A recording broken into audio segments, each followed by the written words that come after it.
Thank you for coming on the show. I appreciate My pleasure.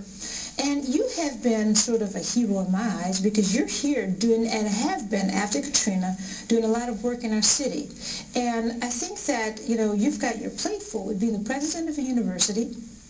You're coming here with, students quite often to do work in our community. You're doing a lot of work that people that live here haven't done. I hate to embarrass you, I'm sorry, but I think there's some honor to that. And what brought this on? Well, it was, when Katrina hit, I just had started my presidency. I'd been president for about a month, and I remember our students gathered in the dining hall, I think that Monday or Tuesday, and asked me to join them to talk about what we might do. And so there were lots of ideas that sort of came out, but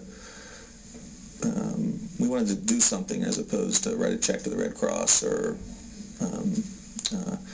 so we ended up working with this group called Angel Flight of Georgia, and we were flying down 8 to 10 missions a day on small planes into the small towns of Louisiana and Mississippi.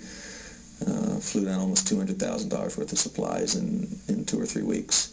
My wife and I got to travel down here and see some of the devastation and talk to some of the people that were just being pulled out of the water. And we all sort of made a commitment then that Oglethorpe would be in it for the long haul and not just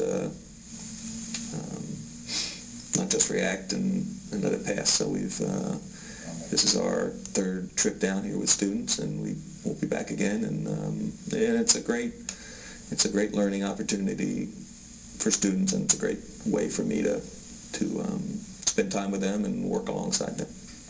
You have organized some 800 students since you've been here. Am I correct with the numbers? Well, our total student body is 800. We're a small school. Okay. We've probably got most of those students involved in various activities, mostly around Atlanta, but we've brought down about 100 students into New Orleans over the last 8 or 9 months. To do work. And, prior to, I've known about Oglethorpe University from a good friend of mine, and she raves about it. So apparently you as president are doing a phenomenal job, not only, staff, but the, enrollment there. I think people sort of take pride in going to university. There's something about going to a small university that they're sort of close-knit family, unity that they're looking for. You're not only bringing that to the university, but you're also bringing sort of a different twist to things with sort of giving back to the community, with having the students come here. And when you decided to join, you said you began with the Angel Flight of Atlanta, and now you're with a different organization that's here. We're working with a group called Hands On New Orleans, which is based out of a church on 1st Street. The Methodist Church on 1st Street, and this week, for instance, there's I think about 150 young men and women, mostly in their late teens, early 20s, from Massachusetts, Wisconsin, Minnesota, New York. So we've got almost 40 students, and we're in a big bunkhouse, all sleeping on I love it. On bunks, and lights out at 10 o'clock, and we're up at 6 in the morning and on site by 8. So this has been going on for, since Katrina hit, hundreds and hundreds of students, and most of the work we're doing is gutting houses, which is tough. Ooh. Tough work. Extremely now, yeah. On Monday we were in a house that no one had been in since the storm hit, and there's still food in the refrigerator and clothes in the washing machine, and oh my God, wet carpets on the floor, and took us there were 20 of us in the house. Took us probably 6 or 7 hours just to get all the belongings out of the house, kitchen cabinets off, the walls, bathtubs, washer dryers, carpets, clothes, emptying the pantry. And then you begin taking the drywall off the walls, and you take the house down to the studs, take the nails off the studs. You strip it so that the homeowner you're getting the home ready to be rebuilt, and then you move on to another house. Wow. I can't imagine what it's like going into those houses right now.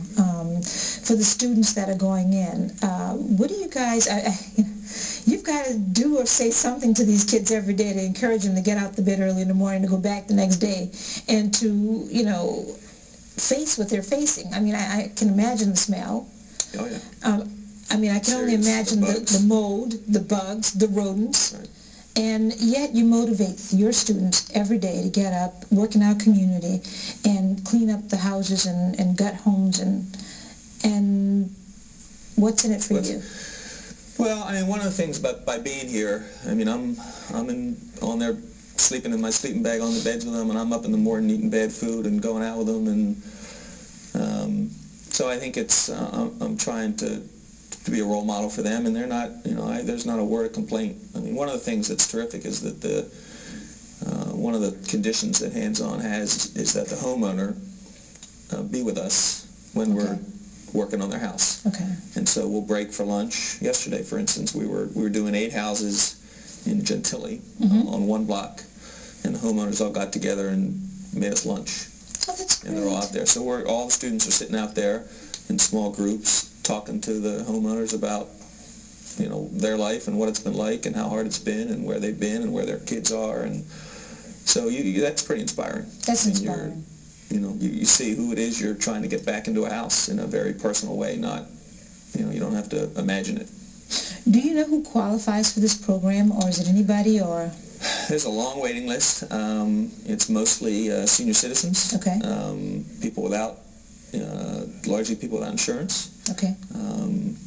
People raising small kids. But it's mostly the families that I've met over the 3 times I've been down are almost all elderly senior citizens, and often with several generations living in the house with them. Really? Yeah. Wow. These families, are they any of them living in FEMA trailers, or? Yeah, there's FEMA trailers outside, probably about half the houses that we've been working in. Okay. Yesterday we were working on a house. Mr. Ed Curtis had been a school teacher in New Orleans for 35 years, retired 10 years. Trying to get, this is January, a year and a half after the storm, still does not have a FEMA trailer. It's been on the waiting list. He just keeps being told it'll be there. It's all, the lawn's all staked out with where it's going, and you sort of wonder what's going on. What's so hard about getting a trailer there? Well, six on your side. If you put the call into them, they'll get the trailer out. Yeah. Mm-hmm. It's effective. It works. And with you have been here since right after the storm. Yeah. Most unforgettable story. Most unforgettable sight. I know you've seen a lot since you've been here. You've been in the trenches, so to speak.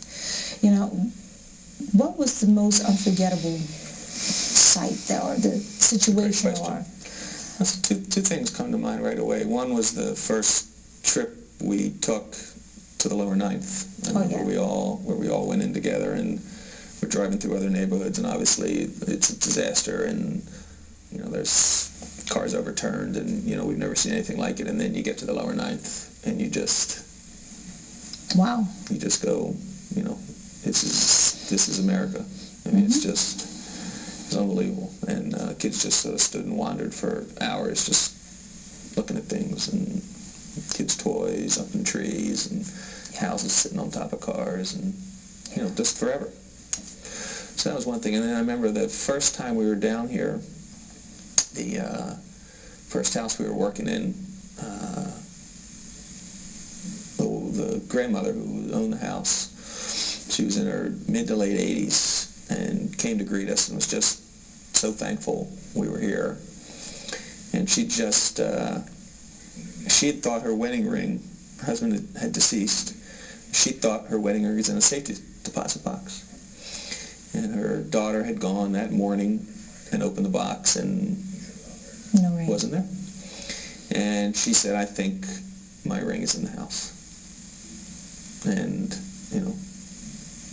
if you could find it. So you open the door of the house, and the sofas are piled up. I mean, at that point, things were absolutely soaking wet, and everything's moved around, and, you didn't think you could find a TV, let alone a wedding ring. A wedding ring. So about 4 or 5 hours in that day, this young girl comes out, one of our Oglethorpe students, and tears just washing down her face, and she found the ring. Oh my God! And you go, well, that's a good day's work. That's a